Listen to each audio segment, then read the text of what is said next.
Alright guys, welcome back. We are watching Otorimonogatari, Episode 1, Nadeko Medusa, Part 1, which is quite the arc name. I am excited for that. How long has it been since we've seen anything from Nadeko? A while. First of all, the title, Otorimonogatari, I don't know what Otori means at all. I'm probably not gonna look it up. If it, I don't know, maybe it'll come up in the arc again, maybe it won't. Either way, I'm sure I'll. If I don't know what it means by the end, I'll look it up, I guess. But, Otorimonogatari, sure. Nadeko Medusa, so I'm pretty hyped for that.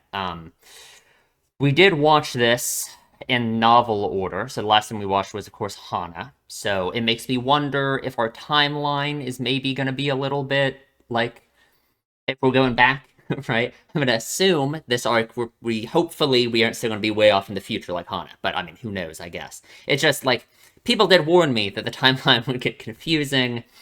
I'm hoping that, like, it's not going to be like I'm going to have to keep track of, like, where they're way off in the future, or way, I don't know, maybe that wouldn't be that hard, but either way, Nadeko. What's up with Nadeko? How long has it been since we've even seen Nadeko on the screen? God.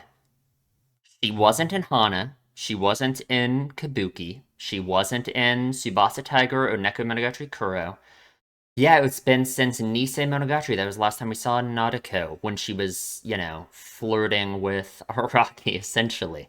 Um, and then, I mean, I don't know. It feels like a good idea to try and, like, understand where we're at with Nadeko's characters, because it has been so long. Like, we got the arc with her and Bake, Nadeko Snake, which was the weirdest arc in Bakemonogatari because nothing was really, like, figured out. Her problem wasn't really addressed.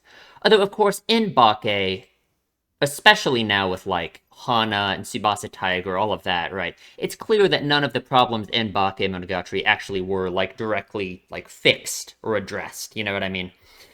But Nautico, it feels like even more so, right? Because it almost felt like the theme of Nautico's Snake was the fact that she was, like, hiding her problem from everybody, right? Like, there's the one scene, I remember the one scene when they're, like, walking to the shrine to go do the stuff to fix her, her whole snake problem. And Araragi says to her, like, oh, if it's hurting or whatever, it's okay to show it, and all that kind of stuff, right? Which, like, very much related to, like, her literal problem in the arc, which in my mind is, like, not showing people what her problems are, right? Um, and of course, it's, like, mirrored in the way that she has, like, this crush on Araragi that she's, like, not telling him about, that kind of thing, right? It's, like, mirrored through that as well. Um, so I wonder what this arc is gonna be. I don't know, because there's so much we don't know about Nadeko. She's really, like, the biggest mystery of a character in that sense. Because, like, man, I don't know. I'm thinking back on Nisei Monogatari too. I mean, like, she was there, and we got the scene of her when Aragi went to her house and all that stuff. There was the closet. Remember the closet that she didn't want Aragi to go into? Which even that still, even that was also, like, representative of how it's, like, very clear that there's a lot more to her character that she's, like, not showing us, right? Like how like Renai Circulation, like, has an opening is, like, so cutesy and over the top, you know. And it seemed so disconnected from what, like, Nautico's Snake was actually about. Even that too feels like that's part of, like, the storytelling with that, about how her as a character, she is very, like, hidden, I guess, about, like, who and what she is and what's going on with her. You know what I mean? Maybe that's why she's a snake. I don't know. Who knows? I guess it's time for Nautica Medusa. Sounds like she's, I don't know, we got a Medusa running around. Couldn't tell you. I guess that's about it for Nautica. Trying to think if there's anything else I wanted to bring up. I guess not. I guess I'm all for it though. So we're watching Nautica Medusa Part 1. You can line your own copy up with this if you want to. We are starting in 3, 2, 1. Oh, looks like we already have the hair, huh? Medusa hair, maybe? Ooh.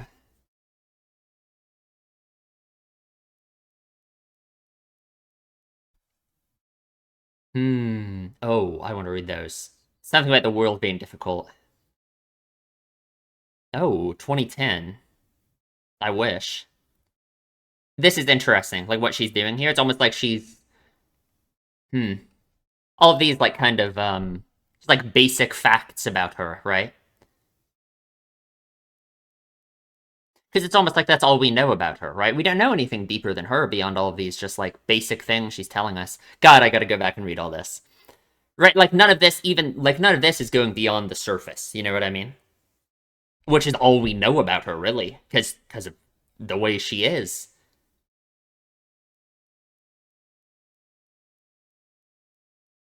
She doesn't look too good. Ooh, something about oh god, I gotta read all that. Aragi Kiyomi. That is interesting. That is in with everything else she said, right? That she's in love with Aragi. Ooh, red eyes under the floor of a shrine. We're at the snake shrine? Oh, okay. The eyes. Interesting.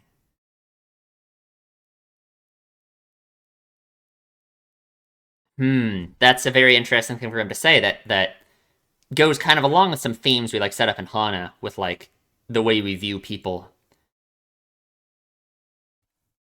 Okay. Ooh, interesting. Then that really goes along with like what Numachi said, right? About actions being what defines you. Like individual actions are good or bad, right? Hmm. I'm kind of just kind of in the middle of all this, huh? Gonna piece it together. Okay, bye, shrine. Bye. See ya. All right. Okay. Oh, Aragi.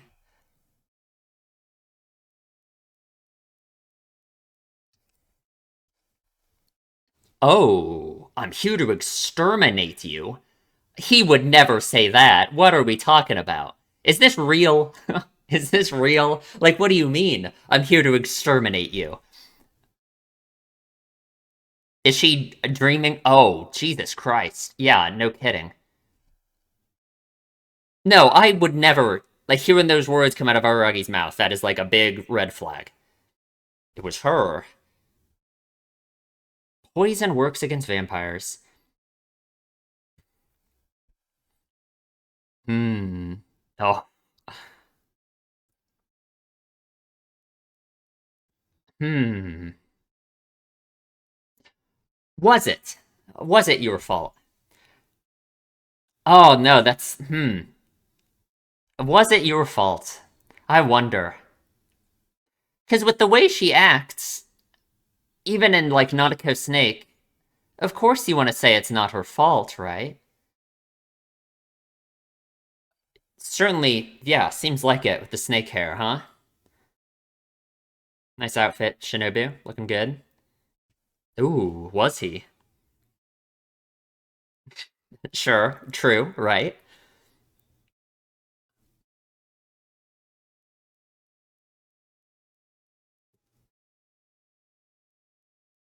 Ooh, interesting. That's just not. That's not how oddities work, though. Come on. What you do? No, you don't. Okay, no, this isn't like I. That's that. Aragi would not say that. I just okay. No, like hello. Okay, he would not say that. I don't know. Sorry. Sure.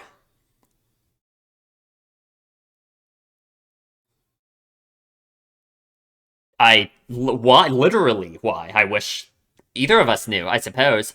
Okay. Oof. Okay. All right. I guess we did it. Let's go. Wow. Is this real? You know what I mean? Like, okay.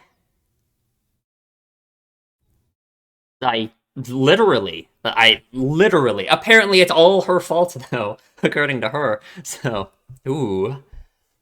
Tori. Fuck, what does a Tori mean? Should I look it up? I don't know. Maybe I should. I kind of want to.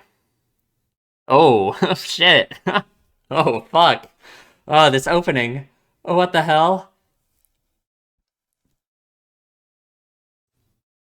Interesting lyrics to start with.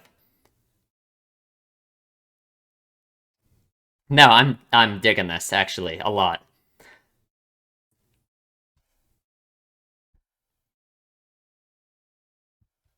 It's my fate, so it can't be helped. Ah, interesting.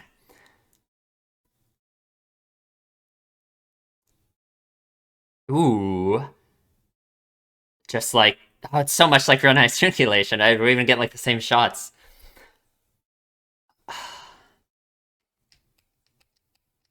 May I be cute forever? No, I'm so down for this. Oh fuck, no. I already love this arc. It's been 5 minutes. Oh shit.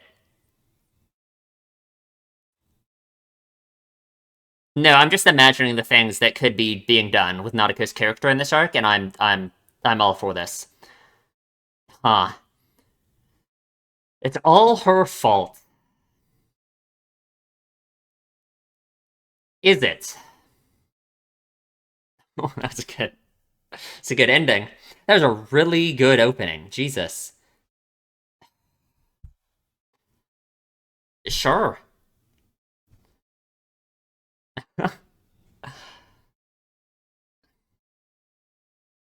Okay. Now I'm very curious. Having Nadeko as our narrator, Kuchinawa-san. Halloween. Mm-hmm.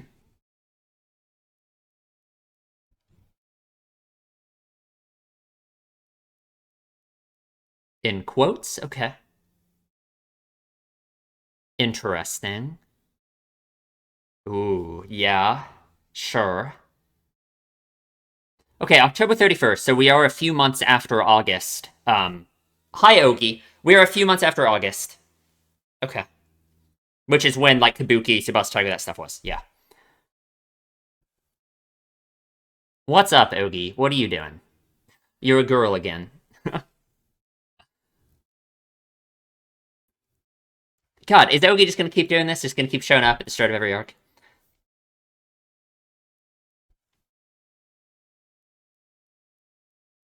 Sure. Pretty good on the bike, huh?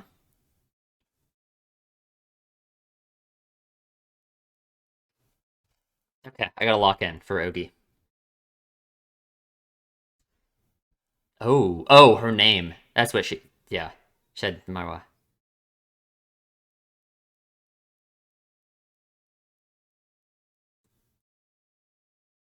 Okay, I forgot that we aren't acquainted yet. That is a thing to say. I did this out of order. Okay. I guess Hachikuji is hard to find, huh? She is lost. Hmm.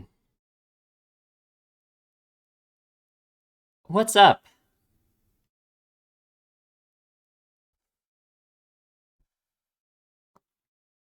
Ooh. It's like we're in Oki's head, too. Okay. Sure.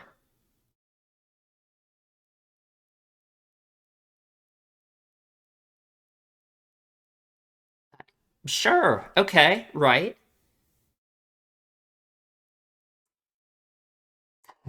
Some kind of pun. I don't get that one. I could hear it though.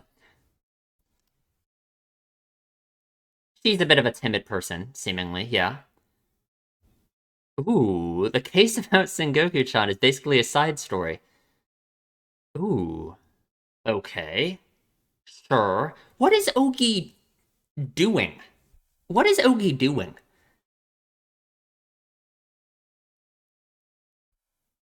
Sure, a victim, I suppose. Ooh, Kaiki. Right, that's kind of just not how oddities work, right? Kind of just, yeah. Ooh. Okay, right. That, man, yet again, that just goes perfectly. Fuck, I dropped my pen. Whatever.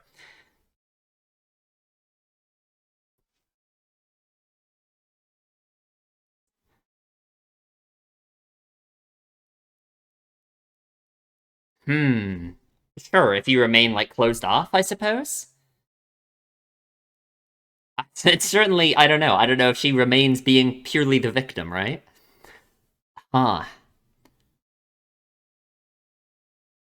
Okay, sure, sure. And I guess you can almost say that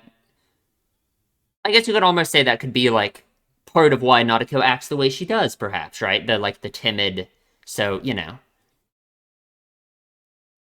But I don't know. Is that true? Is that a correct reading of her behavior? I'm not sure.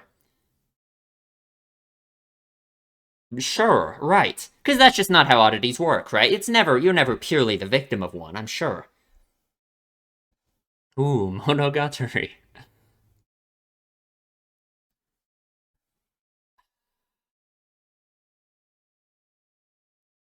Ooh, interesting. No, this is so good.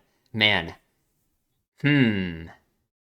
Very interesting to say, right? With like the way that it felt like it almost feels like that's a direct reference to like Nautico's snake and the way that arc felt like it didn't really go anywhere, you know? Oh, okay. Interesting. We haven't heard anything about that with Ogi before.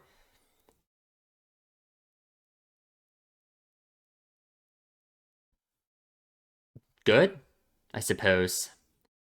Oh, okay. Not good. Hmm. Okay, so if she's being affected by an oddity now, what would be causing that, right? What would have changed? I mean, was it just that conversation with Ogi right there? Was that just me? Unclear, right? Oddities are oddities. Okay.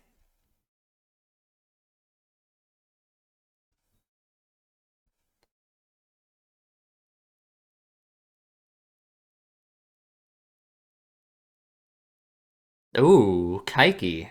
Kaiki yet again, huh? From... Sure, true. From, what does she mean about the state of her classroom, exactly? I did not catch all that. Biggest impression on my life, huh? Interesting. Hmm. And perhaps this is her failure to cope with those changes, maybe, I wonder.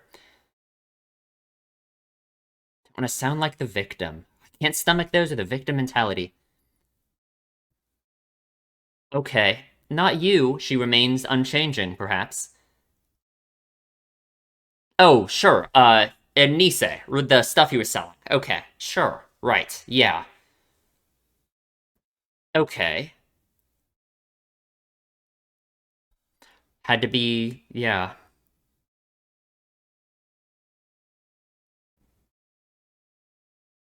Hmm. Yeah.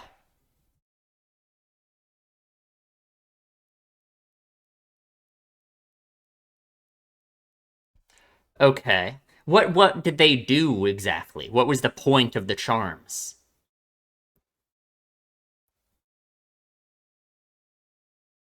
Okay. That's what, okay, I guess that's what he was like selling people, like telling them. I guess he would just make some shit up. Okay. Sure. So I guess he would just like tell you anything and he would just you would buy it and he would make something up. Okay. Oh, I did not. God damn it. I wish I could read those. What everyone thinks of each other, huh?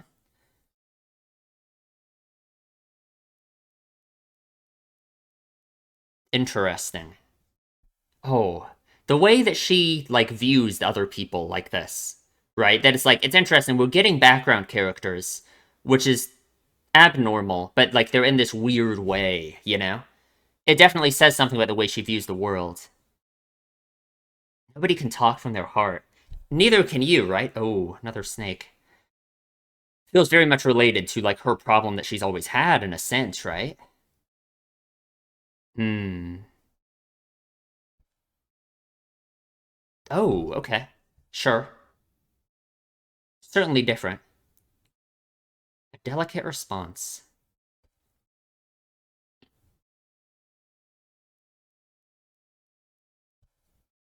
Just been seeing it, and it's been disappearing.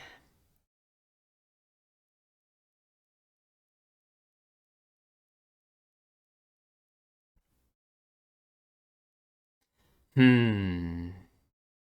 She wouldn't have any idea, right? Yeah. I mean, she might, but she wouldn't say it, I'm sure.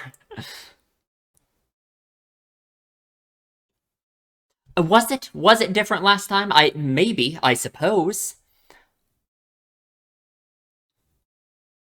Hmm.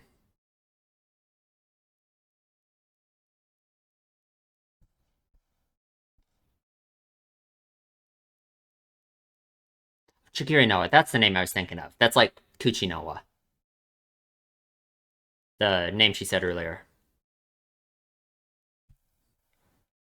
Hmm. Maybe.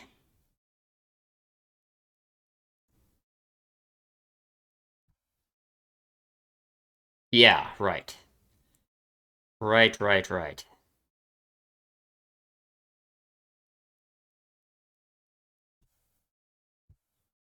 Oh god, that is late. Okay, sure. Sure.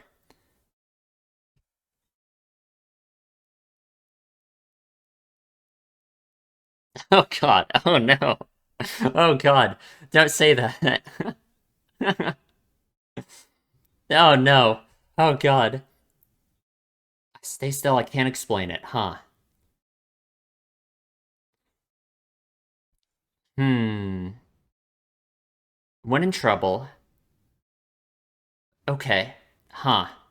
God, there's so many text flashes I want to go back and read. Interesting.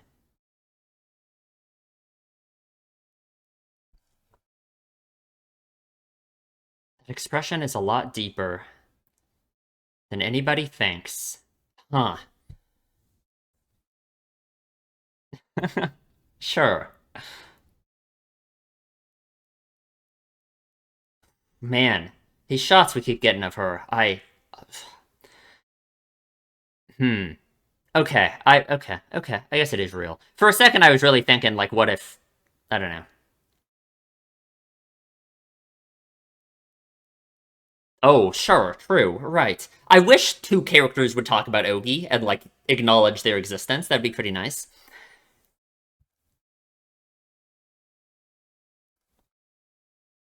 Is that right? There's that voice of that scary-ass snake. Ooh.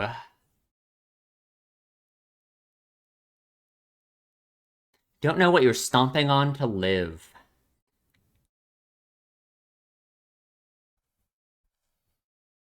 Oh, God. Okay, I don't like that at all.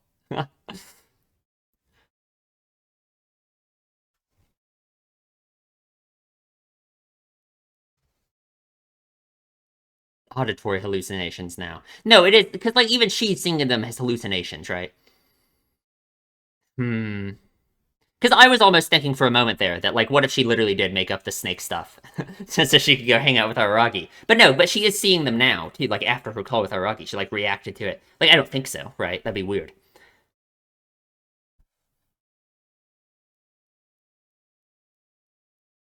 Wow.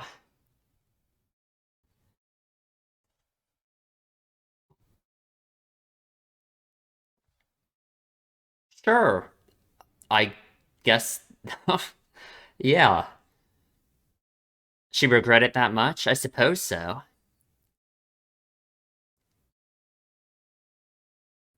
Okay. Huh. Did she really feel that bad about it? I suppose so, but that is interesting. Because her reason for doing it wasn't bad, right? Ooh. To stay a victim. I wonder if that would have worked out. That's what that one said, right? Okay, giving her like an opportunity to do something, I guess.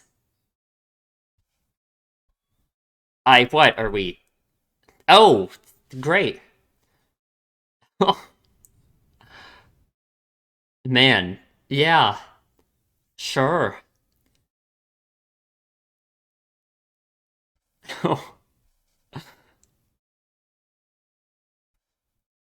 We just talked about apologizing, right? How that doesn't work. Has to atone.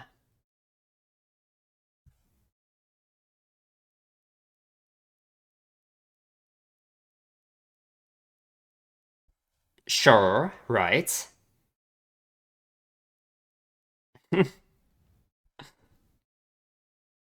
You're not what?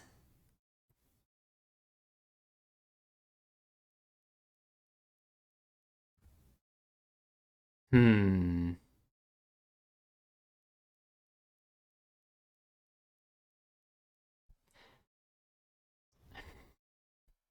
I'm thinking a lot of stuff right now. Sorry, I feel like I'm not saying anything, but I'm really having some thoughts.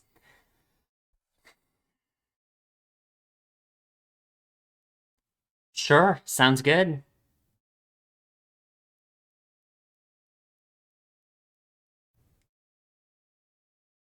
Oh God, man. No. Hmm. Because it seems like he's like manipulating her, right? Like the way he just said that, right? Ears plug, eyes downcast. I'll say it. Huh. Hmm. Sure. Right. Right. Yeah. No. Her. No. This is so interesting. Like. Ooh. Sure. Right. Oh. You still would have done it? Oh. Okay. Right. She said it's her fault. Right. She did say it's her fault. Hmm. And. Ooh. Sure. Sure. God, how is that the fucking end already? That doesn't make sense. That doesn't make any sense. We have an after credit scene. Okay, we have an after credit scene. Okay, that's fine. Oh no, or is that just the fucking we get the previews back? Never mind. I don't think we do. I don't think we do. No, we just get the Karen and Skihi previews back. Fuck, that's the end.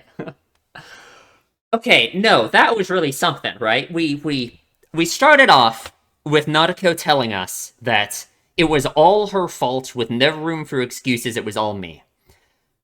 Oshino Ogi shows up and says, um, people can't be victims forever, Um, you know, you can't just be purely a victim, right? And then the way that this has been portrayed, the way that this is like we're setting up this incident, it's making us think that Nautico is just being a victim again, right? Like it seems like on the face of it right now, and I don't really have anything to say about it other than I just think this isn't where the story's going to go based off what we set up. It seems like Kuchinawa is like manipulating her, right? This giant snake guy telling her like, "Oh, please save me, Nautico." It seems like he's like manipulating her, right?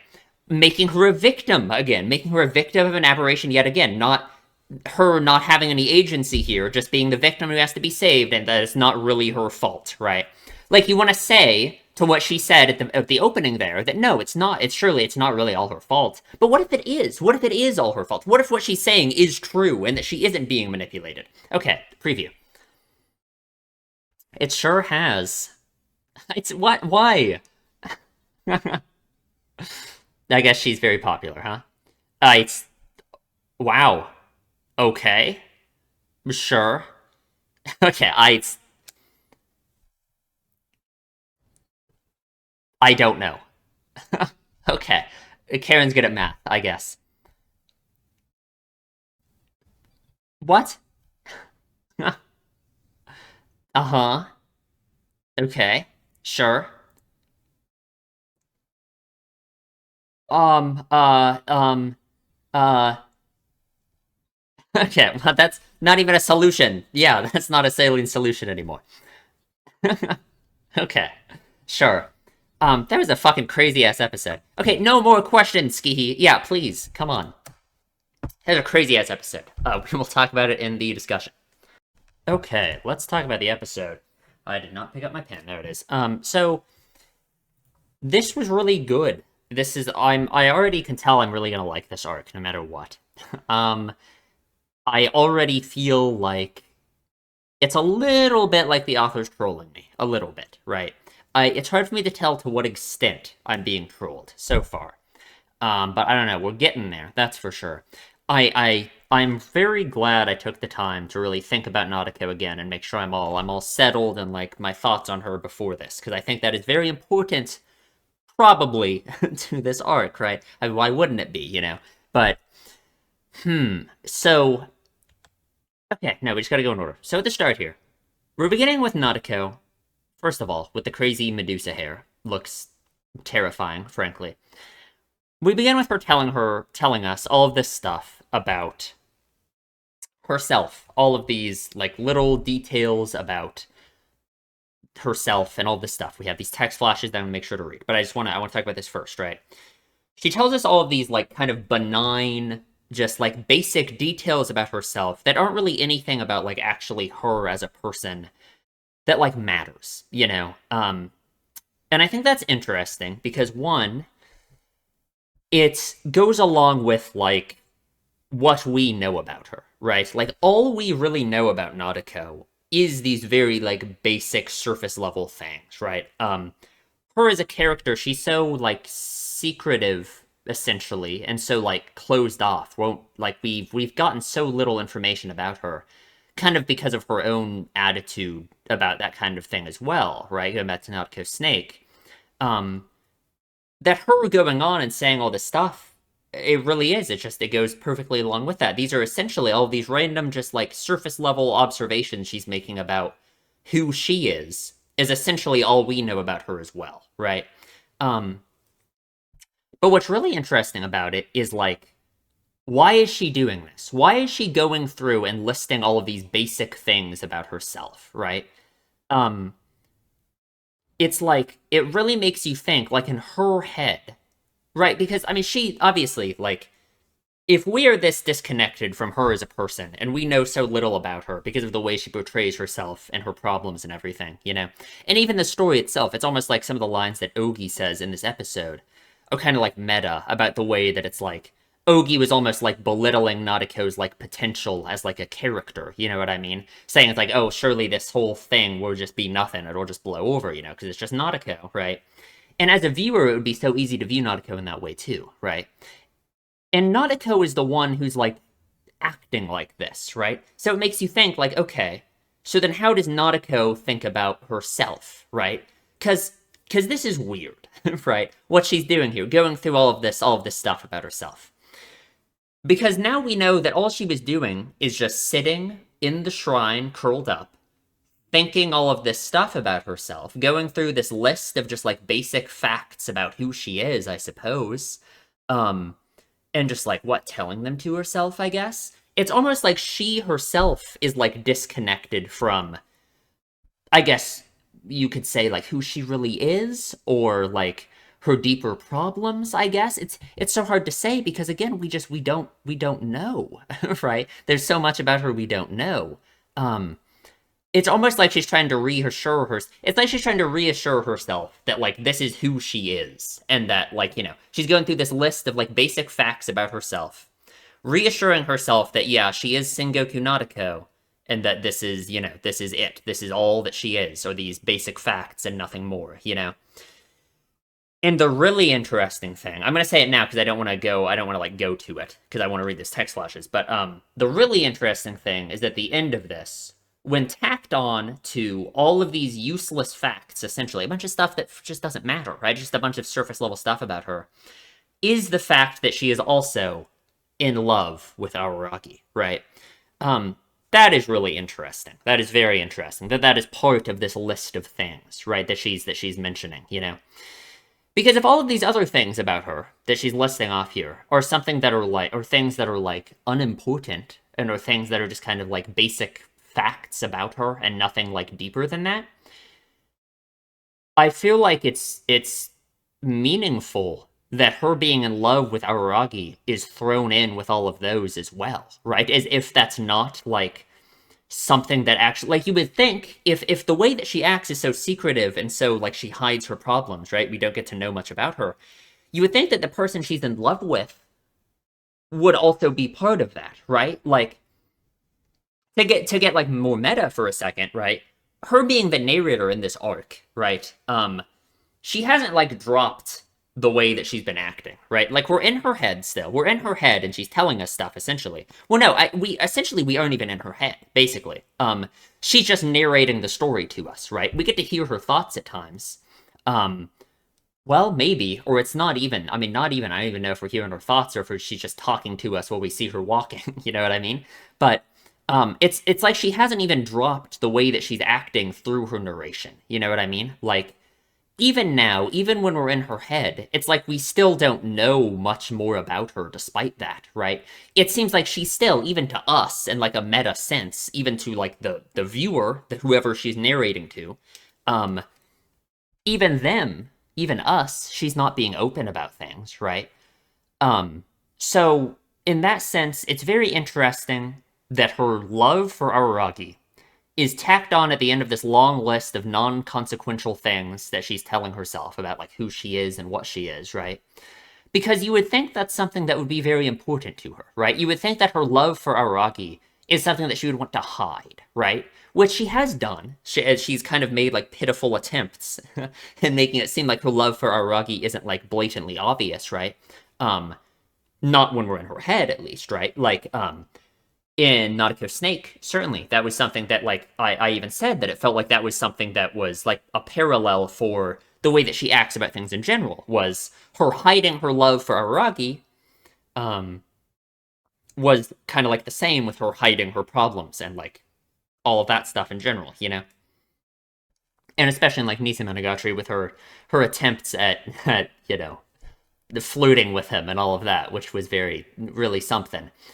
Even then, it's not like she's being kind of forward in those moments, but she's not telling, but she's still like kind of hiding the way she feels about Aragi. You know what I mean? Um, so her just being so open with it and telling us, oh yeah, also I'm in love with Aragi, right? Which of course that's something everyone already knows by this point because of the way she acts, right? It's been so obvious that she's in love with Aragi that I feel like it's easy to pass over that, but her just going out and saying it, oh yeah, also I'm in love with Aragi, along with all these other things that like don't matter. I don't know. It makes me think. I guess that's really all I can say. I feel like I've been trying to lead this up to something, but I don't know what else to say about other than that. Right? It's almost like everything that she's listing through here is man, and it's like it's all the things that she like wants to show other people as well. You know what I mean? It's like all of these basic facts about herself. These are all just things that like make up who she is, or at least who she portrays herself as. And being in love with Araki is just another part of that. You know what I mean? Because as a character, that's the defining part of her character is that she's in love with Araki, right? We don't know much more about her than that, you know. So I don't know. It's really interesting. Is it like why does she act like this? You know what I mean? Why? God, it's really I don't know. I don't know how far in to go with it, right? How deep I should like analyze her behavior on that front yet, at least. Maybe we will eventually, but I don't know what to say really. Because I don't want to go too far off the deep end and start saying like, oh, she's like, oh, God, I don't even know. I don't know. It just depends like how extreme this really is about her, the way that she's acting. I guess that's all I can really say. Okay, let's read these, shall we? The world is difficult in many ways, and nothing ever works out the way you think it will. There are countless things you hate, and the seeds of anguish. Though it doesn't evaporate entirely, what you considered your daily life crumbles away before you realize it. Okay, no, that seems very important considering what she's just said, right? What she's going through and doing. It's almost like she's listing things about her daily life, things about her like, about her normal life, things that just, crumbles away before.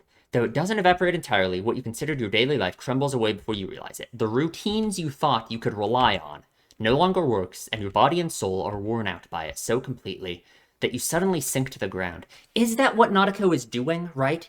Is okay, no, we're gonna go off the deep end for a moment. We're gonna really think here, right? Because these lines really make me think that maybe I'm right about this, right? She's saying it's like, these routines that she has developed, right, that she thinks she can rely on, oh, no longer working, and she suddenly sank to the ground. Okay, so are the routines here, these routines that she thinks she can rely on, that she's built up over time, right?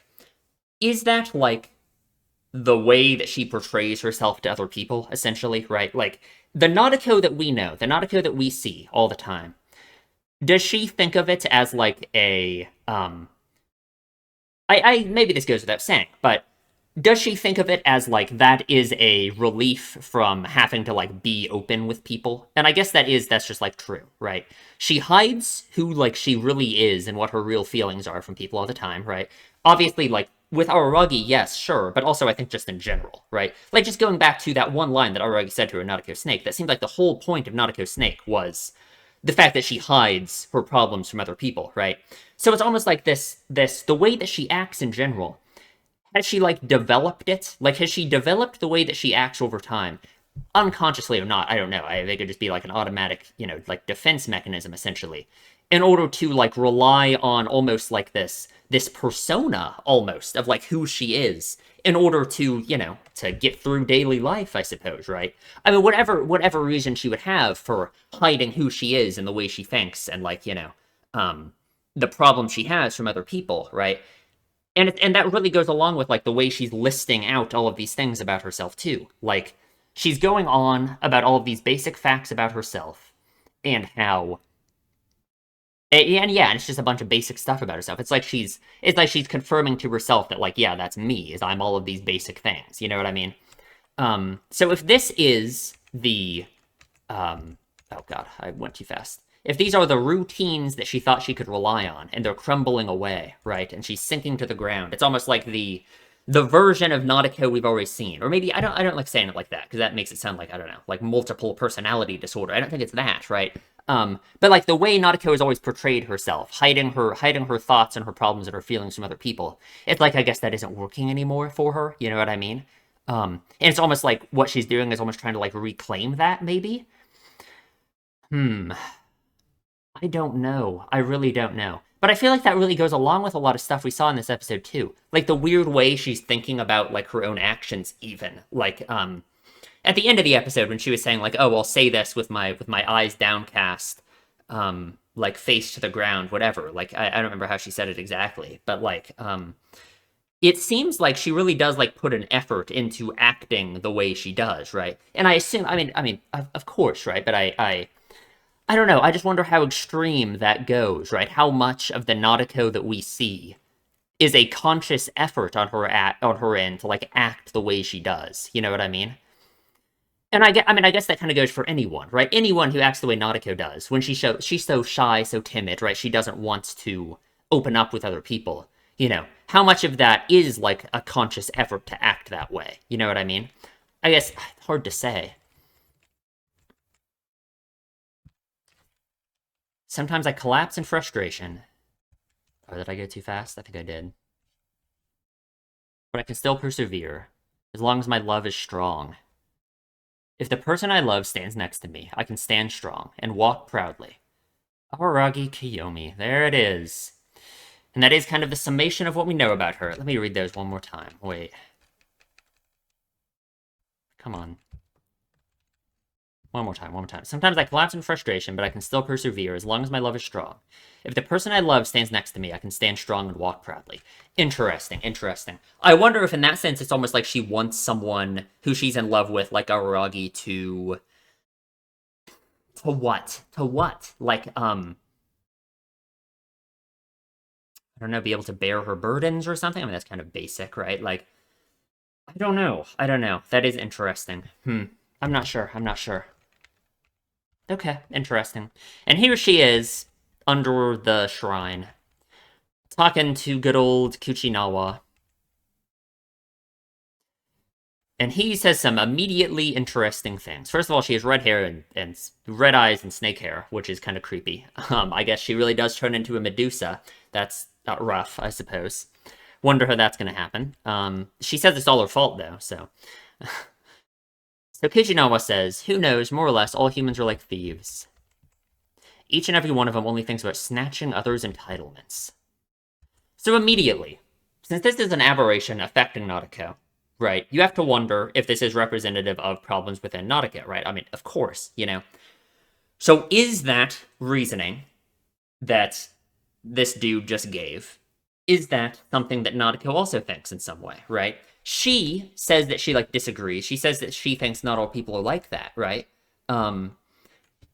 one thing that's interesting too is, of course, this goes along so much with so many themes and so much stuff we just learned in Hana. So much stuff that was just covered in Hana. Stuff about like what Kaiki said about not and no person individually being able to be seen as all good or all bad. And what Numachi said, which I felt like was even more interesting, the idea that like individual actions can be good or bad, and that's even that's like up for, if a person being good or bad isn't, you can't just objectively say if they are or not, because it depends on what angle you look at it. Even individual actions, even an individual action, you can't even say if it's good or bad, because it's like, it's not even, it can be any, looking at it from a different angle. It depends on who you are and how it impacts you. You felt that more deeply than anyone else in this world the past few days. God, that sucks if so. Imagine their own entitlements. But I think a lot of people aren't like that. If you're going to say so, you should probably say there were many times they aren't like that. It just depends on who they are at what time. Good people can easily become bad, and bad people can easily become good. And this just seems different. This seems different than, like, what Kaiki said, right? Because I guess what Kuchinawa is saying is that there is, like, some kind of reality to being good or being bad. Just you can change very easily, right? That certainly fits with Nadeko as well. Because it's almost like you could view this as Nadeko herself grappling with, like, what is going on here. You know what I mean? Becoming, like, bad, I guess, right? Because she says it's all her fault at the end. All the people you've had to deal with were like that. You haven't forgotten. Let me read these. The pounding rain was disturbing our conversation, but I knew what he meant. So Araragi shows up. I wanted you to chase me here. I wanted to be exterminated. Okay, so Araragi shows up and says, I'm here to exterminate you. And then he says, oh, Shinobi, you can go and eat her. I know she doesn't matter. I know she's just an aberration. We'll just kill her already. I don't believe this. I don't believe this is the way this is going to go down. And because Araragi wouldn't say this. I just don't believe this for a second, that Araragi would say this. You know what I mean? Like, this is crazy. He's really gonna say, yeah, let's go ahead and kill her real quick. Like, who cares about Nadeko? I don't know what could possibly happen in Araragi's life to make him reach this point where he's like, yeah, it's time to murder her. You know what I mean? Like, he is the opposite of the kind of person who would say this. And I guess it's not like I'm saying that, like, it's, like, some kind of crazy shit, like Nadeko is hallucinating or something. I don't think it's that, right? I think that would really be, we'd be going off the deep end then. It would be really hard to say anything at that point. But I do think we aren't really getting a fair view of, like, what this looks like. And I mean, it makes you wonder, of course, since this is, like, a flash into, like, the future, then we're going back in time. I wonder if the stuff that we're seeing here is even, like, real. I kind of immediately got the vibe that this just isn't even real, and that Araragi isn't saying this, and that this is almost... I guess I don't know what it is otherwise, but I just know Araragi wouldn't say that, right? I'm here to exterminate you, it's time to die? Like, Araragi would never say that to anybody, especially not fucking Nadeko, right? Kiyomi Oni-chan says he is a vampire. He sure is. His healing powers are... broken. Looks like it. Bad way to put it. The guy who put the one who put this vampire guy in such a bad condition is you. And even starting with that line, you almost feel like it has to be that Kuchinawa here is, like, manipulating Nadeko, right? Him telling her, yeah, it was all you who did that, right? Because you really want to think that, of course, that this evil snake thing must be manipulating her, right? But I don't know, if we believe what she said, and if we believe a lot of the stuff that Ogi said in this episode, alongside, like, the way it almost feels like the show is intentionally misleading me, trying to make me think that Nadeko is just a helpless victim yet again, despite what Ogi said. No, I just don't think so. I just don't think so. I don't think that she is being manipulated. I don't think it's so simple that it's really all just her fault. Because I think that's an unfair way to look at it, right? I mean, we learned that from Kaiki, right? But, oh god, I don't know. Like, the way that she says this here, right? The way she says this here, oh, that's how it is, of course, right? That's how it is. It was me, it was my fault, right? And your immediate thing you want to do is be like, oh, it's not her fault, surely, right? She's Nautica, right? Of course she wouldn't be evil, And I guess I'm not saying she's evil, right? No one's evil. I'm sure. Not in this show. With no room for excuses, with no room for extenuating circumstances, it was my fault. Maybe I believe her. Or at least I believe her that she thinks that. And maybe I believe her as well that it really is like her own will and that she's not being manipulated, you know? Because at the end of the episode, she explicitly says that. She explicitly says, yeah, I would have done this even if I knew what was going to happen, you know? So I don't think it's her being manipulated by the snake guy at all. Honestly, I really don't. Hmm. So Oshino was real worried about her, apparently. I mean, I guess. I mean, he was, I suppose. Don't hesitate, this girl is no longer your sister's friend or an innocent upperclassman. She's an evil, fiendish, hopeless aberration, nothing more than a snake. And Aragi says, I already know that. She's my enemy and you're a meal. Aragi would not say this. I'm sorry, he wouldn't say this, right? There is no way that Aragi would say this. So, I don't know what to make of that. Do I take this as we have like an unreliable narrator? Do I take this as this scene is intentionally like I don't know. I don't know how to take this, but there's no way Aragi would say this. I don't believe it. I just don't believe it. So I don't know. I don't know. I don't know.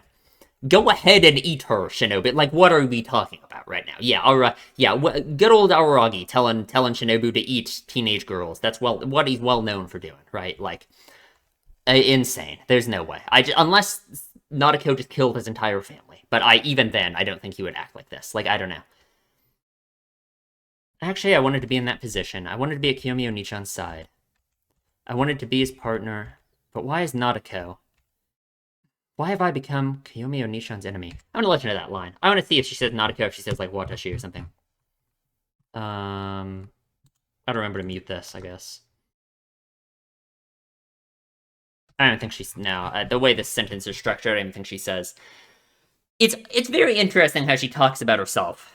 Right, like she uses Nadeko as her first person pronoun, which is like not crazy in Japanese. Like in English, it would sound like crazy if you refer to yourself in third person, right? Like by calling yourself your name. In Japanese, it's not like that, right? In Japanese, you can refer to yourself with your name, and it's like not that weird. It's still like, kind of weird, I think, for someone as old as Nadeko to be doing that. It's normally something like little kids do, right? But even that, her referring to herself in third person, right, like that, right? Saying like Nadeko, right? Why is Nadeko? Why am I? Wait, no, let me listen to that line again. Wait, am I crazy? Wait, I really gotta remember to mute all this.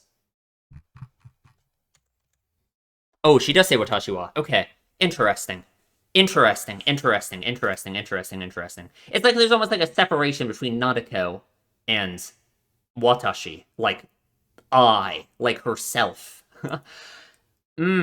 I don't know. How far do I want to go with this, you know? Because it reminds me of like the depersonalization, almost like the disassociation of herself, like who she is. And like the way she portrays herself, I suppose. You know what I mean? Like it's like she wants there to be a separation between Nadeko, like the way she portrays herself to everyone, that list of like these arbitrary things that she named at the start of the episode, right? It's like she wants there to be a separation between that Nadeko and like her, right? That is very interesting. Okay.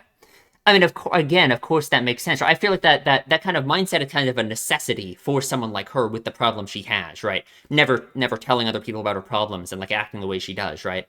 I feel that's kind of a necessity, right, for her to have that kind of mindset. But I just wonder how far it goes, right? And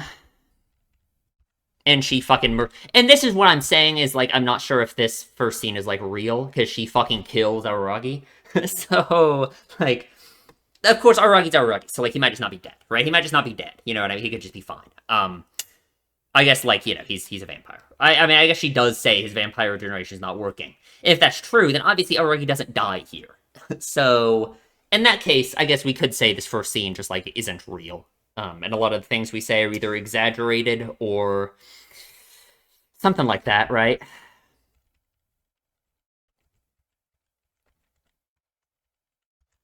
Sorry, it's just so funny. Why did things have to end up this way? Why did they? Why did things have to end up this way, Nadeko? The opening is fucking amazing. I really think I have to say it's my favorite opening. Like, I keep saying that, but I think this one for real is my favorite opening so far. So there we go on that front.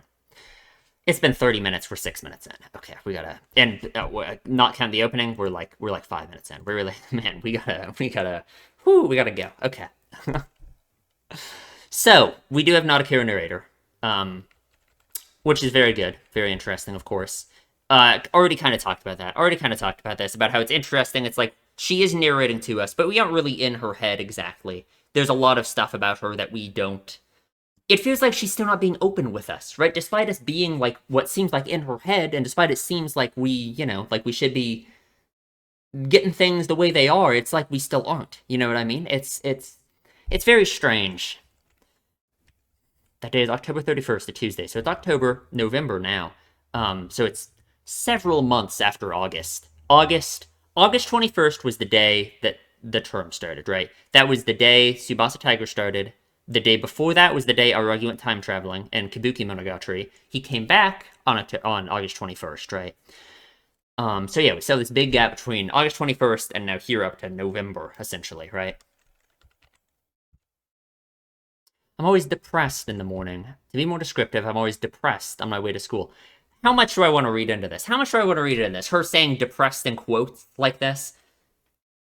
I just don't even know. I don't know how far I want to go with the idea of this. I don't know. Um, hmm. Because you could say her putting depressed in quotes. She even says it in like a weird way, right? Is almost like her saying that like that's like the way, I guess, either the way that she should be feeling or the way that she wants to portray herself feeling to other people, right? Um, I don't know. That's kind of the vibe I get from it, right? Because well, I mean, why? Because we get this like very much spelled out, right? I'm always depressed in the morning in quotes. The more descriptive, I'm always depressed on my way to school. There's no path to school that doesn't make me depressed, right? It's almost like you could say it's like this is yeah. I don't know, man. Because I don't want to say that her feelings about that are like fake, because I guess I believe her that she probably is unhappy about school life like that, right? I just feel like I feel like she just like disassociates. That's really her thing. Like it's like she really thinks that like she is separate from herself. You know what I mean? That she really thinks that there was like this version of Nadeko that she portrays herself as. And then because of her being such a secretive person and hiding herself from people, it's like there's another version of her that's like her, right? Of course, that's like just not how it works, right? Like, I think it's kind of important that, like, the way you portray yourself to others is kind of who you are, right? This kind of a very unhealthy way to view things, if that's really what she's doing, you know? Hmm. What's up, Ogi? You're very good on the bicycle, huh? You're really, man, very nice, very impressive. Aragi would be jealous, I guess. Alright, where do you get this bike? Like, we give it to Aragi. He's missing his. I wonder, I don't know, like, I mean, is there some, I guess I don't know, Ogi rides a bike, so does Aragi. Does that mean anything? Couldn't tell you. We have two bicycle riders, one of them's Ogi, one of them's Aragi. I don't know what else to say. Hmm. So Ogi is weird. So what's up with Ogi? What is Ogi doing? Who is Ogi? What are you? Who is Ogi? What is Ogi? And what are they doing? Um, they have shown up now at the beginning of 3 arcs in a row, right? Yeah, the start of Kabuki, the start of Hana, and the start of this now. Um, and they keep doing weird shit. It really is. It's like they're setting the story into motion. And with the way that we even talked in like a meta sense, we even were saying the word Monogatari a whole bunch, right? It really makes me wonder, is Ogi some kind of strange meta creature? If that's the case, I don't know what to say. I couldn't tell you. Um, hmm. But Ogi knows who Nadeko is. And Ogi says this weird shit about how I forgot that Sengoku-san and I aren't acquainted yet. Oh geez, I totally did this out of order. This is all because Hajikuji-chan is quite hard to find. So Ogi knows everyone for some reason. Ogi knows, like, what's up. She knows She knows Nadeko, even though Nadeko doesn't know her. She knows Hajikuji, even though I don't think Hajikuji knows Ogi. She knew Aragi real well. They seem to know each other. She knew Kanburu real well and Hana. They seem to know each other. Um, so, like, what is going on? What are we What does she mean? We haven't been acquainted yet. Obviously, what that makes you think is some weird, like, time travel stuff, but that would just be fucking weird. I don't, like, aren't acquainted yet. It's, I don't know. And yeah, I guess Hachikuji would be hard to find, considering she's lost. Like, Ogi, you might not meet the criteria to find her. Why is Ogi looking for Hachikuji? What is there about Hachikuji that she is, I don't know, something, wants to go talk with Hachikuji, I guess, sure. Hmm. And we are like in Ogi's head for a moment too, which is like weird. We normally we're stuck with one narrator, right? We're stuck with one person in one person's head. But she even it's like we're in her head here, which is really weird. That's not normal. But of course, even Ogi, it seems like she has this view of Nadeko as just being this one-dimensional character. Aragi's all we know about her. That's even like almost the way Nadeko like views herself in some sense too, right? Is yeah, just it's all about Aragi, huh? The case about Sengoku-chan is basically a side story anyway. It shouldn't end up like Tsubasa-senpai staying at the Hanakawa's house. That is just a crazy thing to say, because, like, what, she's going all the way back to then? Like, what is she doing? Like, what, she's talking about when the Hanakawa moved into the Hanakawa's house. Like, that was fucking a decade ago, Ogi. Like, what are you talking about? um, but of course, she is saying, Sengoku-chan is basically a side story anyway. Doesn't seem like it's going to end up that way based off the opening scene. But even Ogi having that view of her is very interesting. And she says, "I am Oshino Meme's niece," which I kind of don't believe her. I really am not buying that, frankly. Heard about you from my uncle as well. I heard you were a victim. I'm sure it was because Kaiki-san was involved. So the interesting thing about Nadeko being a victim is, in a sense, she is a victim, but we know from Nadeko Snake, of course, that she brought it on herself, in quotes, in a sense, right? She did it to herself, right? She activated the curse by killing all the snakes, right? Um, Now I don't.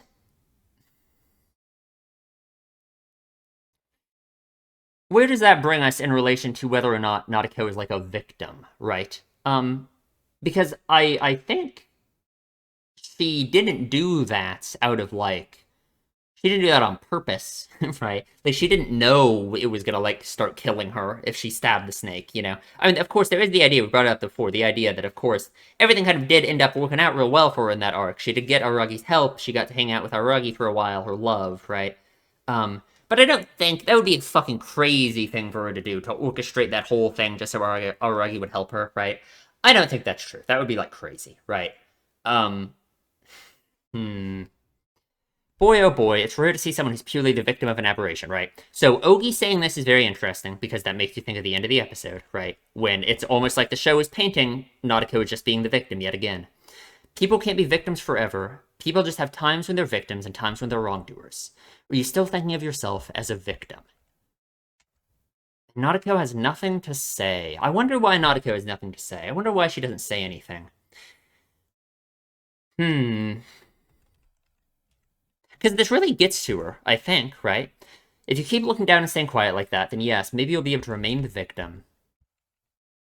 Come on, why isn't it going? But will it go well this time around? This time may just be the exception. That is interesting. Her saying, will it go well this time around, right? Because it's almost like that implies that her being the victim went well last time, right? And not a snake. Because it kind of did. Haragi did save her, and it did go well. She did kind of rekindle her friendship with Aragi, right? I don't know. I don't know. Huh. This time may just be the exception. It's easy to be the victim. Everyone sympathizes with you and is all nice with you. So I'm wondering, like, of course, is this kind of an explanation for Nadeko, not for all of her behavior, but why, like, the way she acts kind of takes the form it does, right? This very shy, timid, like, maybe, right? Maybe. Hmm. My uncle, though, I think he hated that train of thought. Well, it may just be that oftentimes the world only has victims. In other words, flip that again, and maybe you weren't purely a victim from the beginning. Maybe not. Maybe not. Maybe, I don't know. Maybe I should take that more seriously, what Ogi's saying, you know? And in this story, that may be just beginning to surface. Story. Monogatari, absolutely. Sengoku-chan, you're not trying to say you think. You're living a life that has no prospect of becoming an actual story, are you? That is interesting that she says that. It's interesting that Ogi says that. It's like, she is implying that, of course, that there's more to Nadeko than we think, essentially, right? It's kind of like a meta line, right? Because, like, as a viewer, it would be so easy to write off Nadeko and say that there's, like, nothing going on with her and she's just a boring character, you know? Um, but Ogi, with that line, it's almost like telling us, no, there's more to her than we think, right? That, of course, there's more to her. Because it's like, and she's portraying herself that way on purpose, too, right?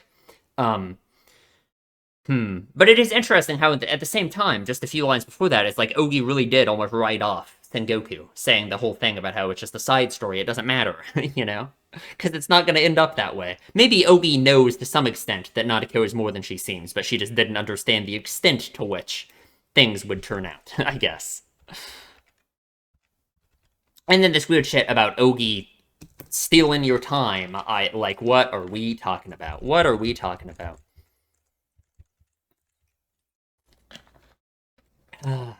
Got to school, my arrival.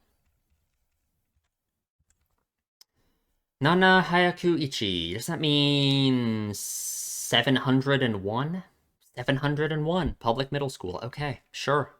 Why not? Hope there's not 701 of them. That'd be rough. So she starts seeing the snakes. We start seeing the oddity. Start seeing good old Kuchinawa.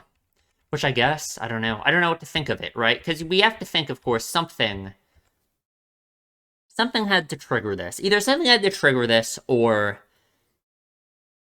well, I don't know, because what we want to say, what we want to say would trigger this is the stuff she talks about in a minute, right? The atmosphere in the classroom. The problem is that atmosphere in the classroom started in June, and now it's November, or it's October 31st, right?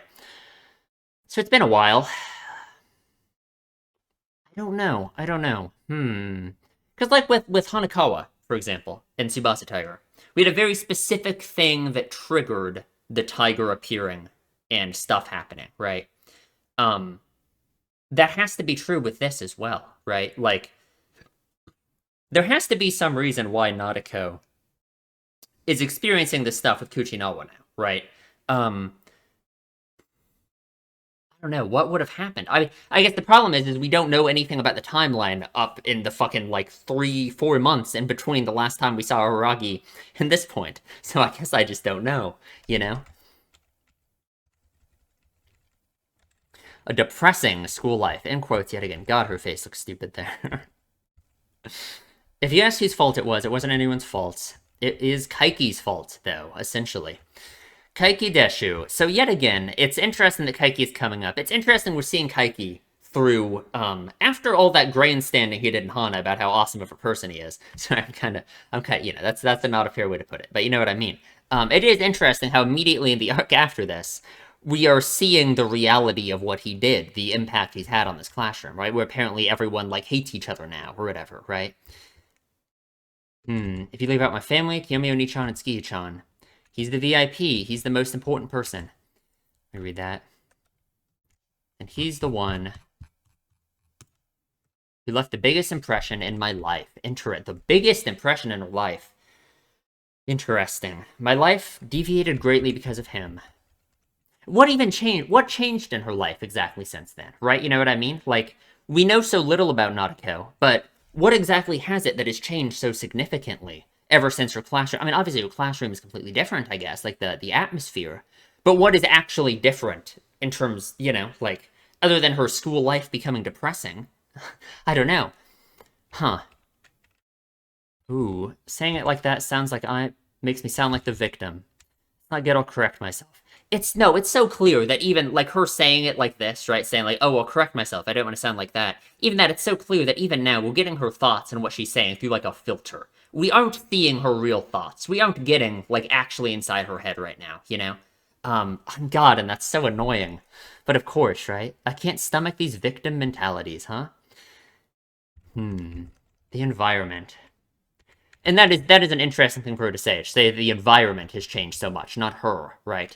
Because you kind of get that vibe from Nadeko, right? Like there's opening lines or the text flashes, right, about how her daily routines have started crumbling, right? It's like it's almost like she maintains the way that she acts. She maintains, I guess, Nadeko, right, the way that she is, in order to prevent like changing, right? In order to prevent the environment around her like changing her, I guess you could say, right? So yeah, of course she hasn't changed, right? She's maintained, I guess, steady as ever. She's still just Nautico, you know what I mean? And of course, I mean that goes along with like fucking Nautico Snake, right? How in Nautico Snake it seemed like there was no change in Nautico, right? It was like the point of that arc was literally to show that we didn't do anything to change her. You know what I mean? Getting sidetracked here a little, but I think this should be elaborated upon. Yes, yeah. All the stuff that Nautico, I mean, that Kaiki did with his charms, right? So I guess the charms, I guess you could just ask Kaiki anything, and he would be like, yeah, this person likes you, and this person doesn't like you, and yeah, what someone thinks of someone else, all this stuff, yeah. So I guess he fucking just fucked up the classroom by saying all this. You could just ask him anything about your classmates, and he'll make some shit up. Okay, sure, why not? Things like that. You could say how everyone feels, something even worse than personal information, had all come out into the open. And that is very interesting for Nadeko, isn't it? Because Nadeko is such a secretive person and hides all of her problems all the time, that the idea of all of this information about everyone be coming out in the open, of course, Kaiki, it was fake, it was made up, right? But all of that becoming out in the open like that is very interesting, right? It's very interesting that the classroom has devolved to this point because of that, you know? Because it's almost like you could say that that would be like the driving force behind why Nautico acts the way she does in the first place, right? Is fear of other people's reactions to like you and your problems and the way you act and all of that, right? That's why she's so shy, so timid. You know what I mean? So of course, I mean, yeah, of course, it makes sense that like this problem in the classroom is so linked to her problems as well. But does that one say, even though I felt we were getting along? Oh, learning about what other people thought about her, I suppose, even though it's not real. Hmm. For some reason, the magic charms Kaiki-san sold were very popular amongst my classmates. That is interesting. I wonder if a lot of them targeted her because of the way she acts, right? Like, if Natsume's always there over there in the corner with her head down, not talking to anyone, being so shy, it wouldn't surprise me if a lot of people were curious about what she actually does think and feel, you know? A class where everyone pretends to sleep.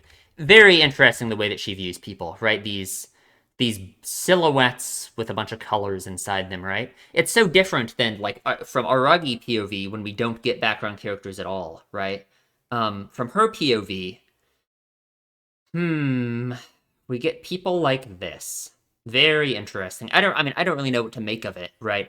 Obviously, like it gets the sense, it still feels like these people like aren't real. You know what I mean? Like she doesn't view other people as like real people, right? But I don't really know what else to say about it other than that. You know what I mean?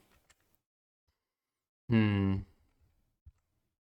And like it's like she's so like she just feels like everyone's staring at her, you know? I wonder if that's like true, if she's or I mean of course like this vibe, this idea of like her knowing or like, you know, being able to feel other people's like eyes on her all the time, I guess, right? That would of course be like a motivating factor for why she acts the way she does, right? So it kind of makes sense that she would feel like this, I suppose.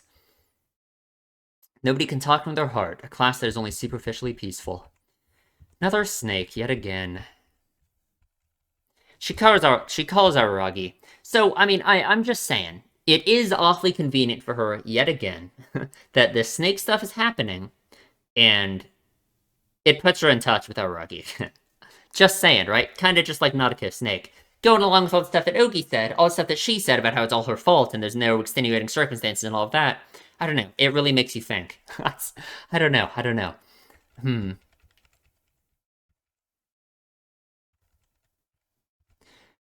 I can't think of anything either. Neither can she. I mean, she says she can't, but maybe she can. You know what I mean? She's not being honest with us, even when we're in her head. Yeah. Aberrations have reasons that are befitting, right? I think it's impossible to be purely the victim of an aberration in that sense. You know what I mean? Hmm. And we're gonna have Shinobu eat the snake, evidently. Except it's, I don't know. Hmm. I suppose, I suppose. And she says, and even this saying, I'll look forward to it, even that, it's almost like, was that really just a slip of the tongue, or is that truly what she's feeling in this moment? Is she truly, like, I don't know. I don't know how far to go with it. I don't know how far to say, like, is she really doing this? Like, if you really want to be negative about her intentions, you could say, of course, that she's doing all of this just to go hang out with Araragi. You could say she was doing that in Nadeko Snake too.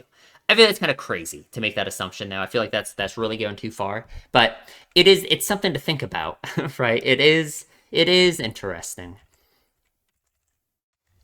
Oh, here, there's lots of text flashes here. Let's see. I stay silent. I can't talk about it. I can't explain it. Nope. When in trouble, it's a bad idea to apologize in the hopes that this will solve it. If apologizing fixed anything, nobody would need the police. Interesting. God, what a interesting thing for her to think, right? Feels so different than like the way she portrays herself, you know what I mean? Because she seems like such an apologetic, shy, timid person, someone who would just apologize profusely about anything, you know what I mean? And it's kind of what she's doing in the moment, you know what I mean? That's what they say. Interesting. Oh.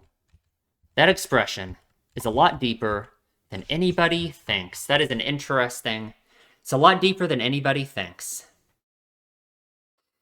I don't know. I don't know what to think about that. I don't know what to think about that. It's beeping. Beep, beep. Yeah, yeah, yeah. And the snakes fucking come out of the thing. It looks horrifying. I don't want to look at it. It looks terrifying.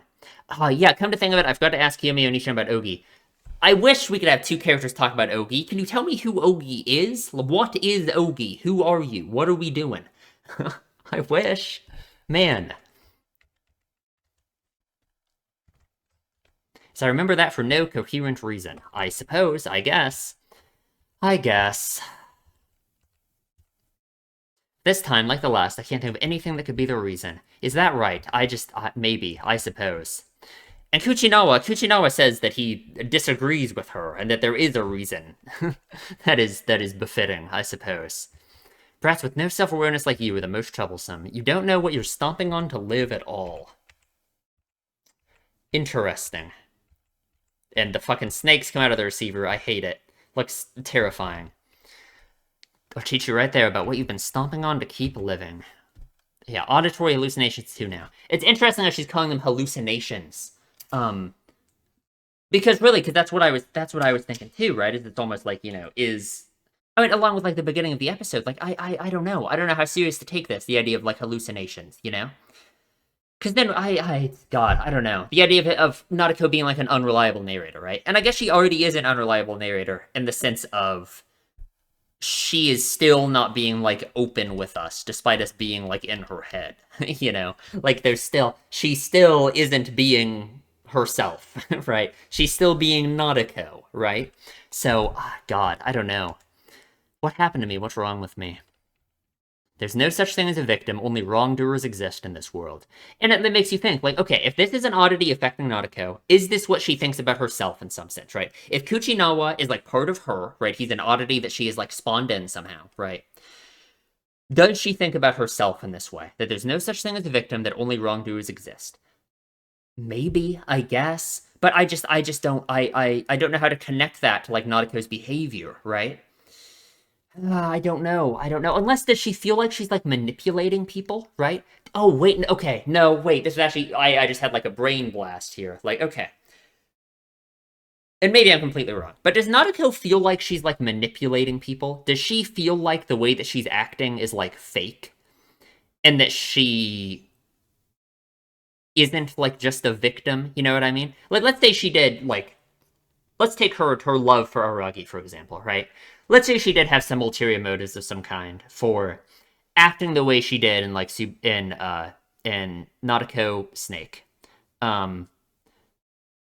Ulterior motives in terms of like her crush on Aragi, right?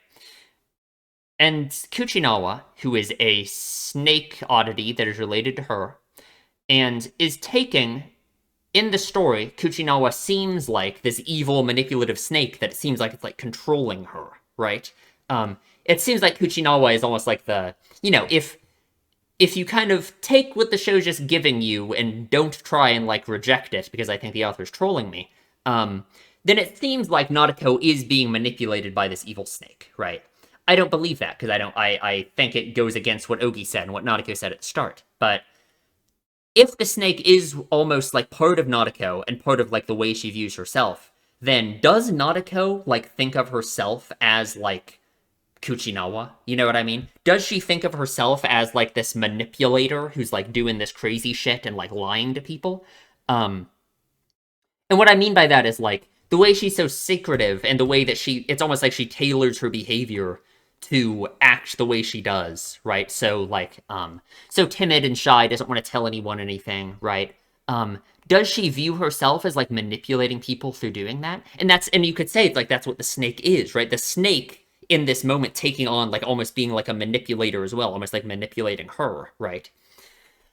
Like maybe, like I guess that would kind of make sense. Um, hmm. I don't know. I can't tell if I'm going too far with that, but no, that makes so much sense because that's a theme that we are going so deep into right now already. Is the idea of whether or not Nadeko is just a victim or if she's being like manipulated, you know? And if this snake is Nadeko's oddity, which it certainly seems like it is, right? Like she spawned it in or whatever, then if it is actually more like the idea of manipulation isn't about her being manipulated, but her feeling like she manipulates others through her behavior, that makes a lot of sense, you know? Because of course, right? Like if she's never open with other people, if she never acts like herself around other people, then I can really see why she would start feeling like that, you know? If she feels like she's always being fake and not being herself, for whatever reason, even if it's just she genuinely is like shy and timid and she doesn't want to open up with other people, then I can see how she could twist that into thinking that she's like manipulating others, the same way it seems like Kuchinawa is, right? And that just goes really well along with this line, right? That there's no such thing as a victim, only wrongdoers exist, you know? Because that's what she would think about herself, right? And here we are. So I don't know what to think about this. Her stabbing the snakes. I really wonder. No, God, I'm losing it. Actually, I'm actually losing my mind. Okay, because I was thinking about how weird this was during the episode, about how like this nightmarish scene of all these snakes that she stabbed. Right. I guess I understand her feeling bad about it. Right. Like she was kind of like crying when she was stabbing that one Nautica snake. Right. Um, But would it really bother her this much? Right? Maybe that's the main thing to say. I don't mean it like that. I mean bother her this much as in, would she really spawn in this crazy snake aberration and do all this crazy shit just because she feels bad about these snakes she killed? I don't think so, right? So let's say, what if there is a deeper meaning behind her killing these snakes? Even if it's not entirely true, and she is being unfair to herself in some way, and it was just some kind of vague ulterior motive, maybe.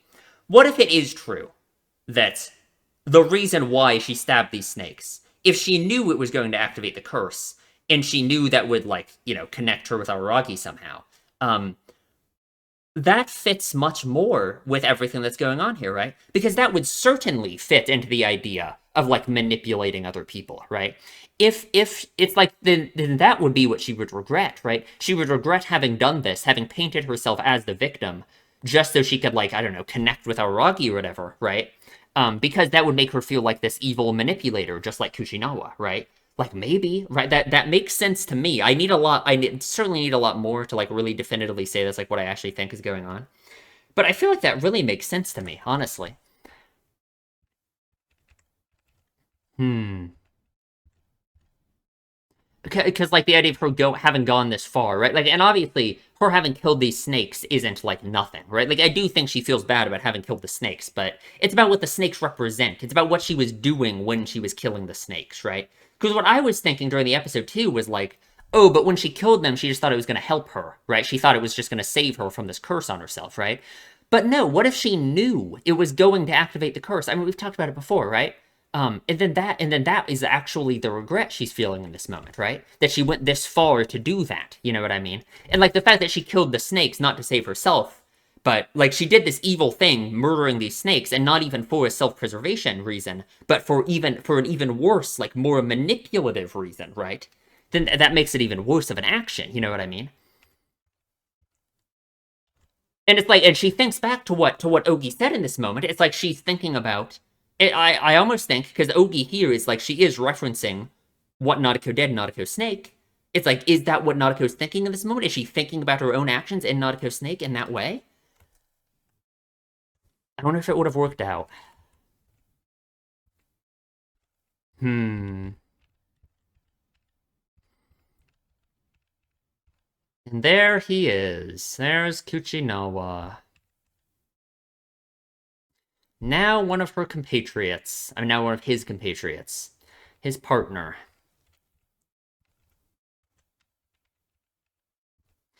Hmm. Okay.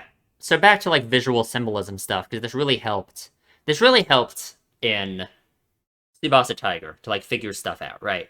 Hanakawa's reaction to seeing the tiger really helped with like understanding that arc really well, right? What is Nadeko's reaction to seeing this big evil snake, right? It's like it's even more terrifying and even more grand and even just it's such a huge terrifying thing even compared to the tiger, right? Um she doesn't react to it with like shock and fear, like disbelief the same way that Hanakawa did. That's for sure. Um if anything, it's interesting the way that she's talking to the snake is very calm given the situation, honestly, right? Um, because again, it's like if the snake is representative of some kind of emotion or something that she's realizing about herself in this moment, right? As she's seeing the snake. Hmm. Normally, in times like this, people ask for forgiveness. And the fact that she's not asking for forgiveness is interesting, right? Does she think there's no point? Does she think she doesn't deserve forgiveness? Huh. I'm not that what? She doesn't finish that sentence.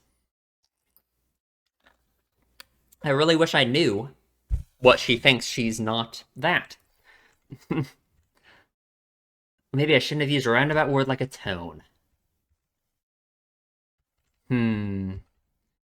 And the way it's like this inhuman thing, the way that Kuchinawa very much separates itself from humans, right? So it's like, oh, it's been a while since I last spoke to a human, you know? It's like, and if this is the way that Nadeko almost views herself, is like this snake, right? If Nadeko thinks that she is this snake, which kind of makes sense, right? Because like in the opening scenes, Kuchinawa was like nowhere to be seen, right? It's almost like Kuchinawa was like in her head, I guess, right? Like, because he wasn't like physically there. We were getting shots of him, but he wasn't physically there in the shots, right? It's almost like she was just like talking to him in her head, right? Um, so it really, I mean, it's like this really is just like part of her, and that you know what I mean. Like, I really think this evil snake really is like how she views herself, I guess, or some part of herself. Hmm. Let me think for a moment. Yeah, I don't know. I don't know. But then that just brings me back to think though. It's like what would trigger this now, right? If she's always had these thoughts, if I'm right about this, and that like she like views herself as Kuchinawa in some way, right? As this evil snake manipulating people, right? Which is like a very unfair way for her to view herself, right? Then what would have triggered this to happen now, right? Like why would this happen now? I again, I don't know because if she's been acting like this for a long time, you would think this would have happened sooner. You know what I mean?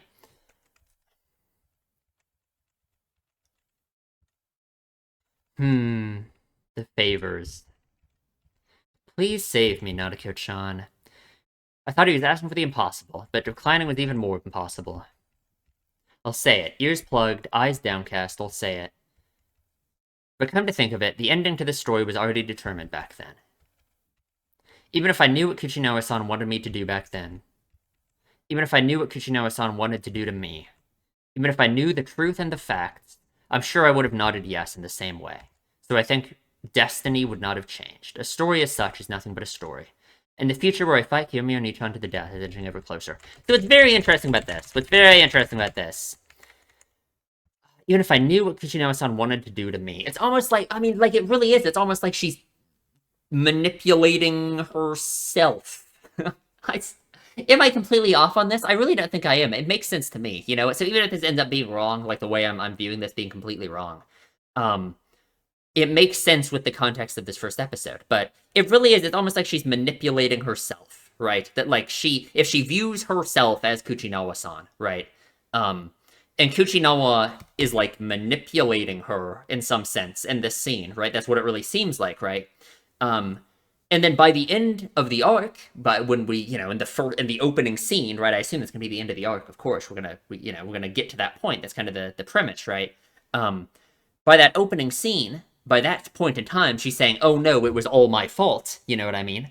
Um, it really makes you think, like, okay, like it really is just her, right? If Kuchinawa is like representative of her, I don't know, manipulating herself, I guess, right?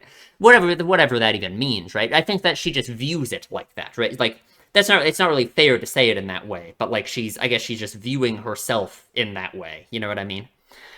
I guess you could almost say, like, I mean, there's the whole, like, Nadeko and Watashi split, I guess you could say. It's almost like you could say, like, her, like, whatever she thinks of as her real self manipulating her fake self, I guess, right? But I don't know. I just need more. I need more. It's way too early to be going down the deep end like this. I feel like, we are gonna get so much. We will get it all figured out. I'm sure. I am just intensely interested in where this arc is gonna go. That is for sure. And it's interesting too in this shot, right? Right before this, the snake was everywhere. The snake was behind her. The snake was fucking coiled all around. Its head was right behind her. And then in the scene at the end here, right before this last line, the snake's gone. Right? The shadows are getting long. Shadows are getting long. You think you would be able to see the shadow of this giant snake, right? There's no snake. No snake in the background. No snake's body coiled around. No, so I don't know. That is interesting. That is interesting. Hmm. Okay. Well, I guess that's it. I don't know if I went insane during this discussion or not. I have no idea. I couldn't tell you. I'm just gonna have to see what's gonna go. I mean, this is the first fucking episode, so I think most of what I said is like real. I don't think I like pulled it out of nowhere. I think it makes sense. I could be wrong about a lot of like details that are gonna make it seem like crazy, everything I said. But I'm willing to bet, even if a lot of stuff I said in this discussion seemed like horribly wrong, I'm willing to bet I'm gonna be able to explain it and it's gonna make sense. So believe me, trust in me. Okay, I guess that's it. Yeah, leave a comment. Tell me what you think. Subscribe, please, if you enjoy my videos. And yeah, I guess that is it. I will see you in the next one.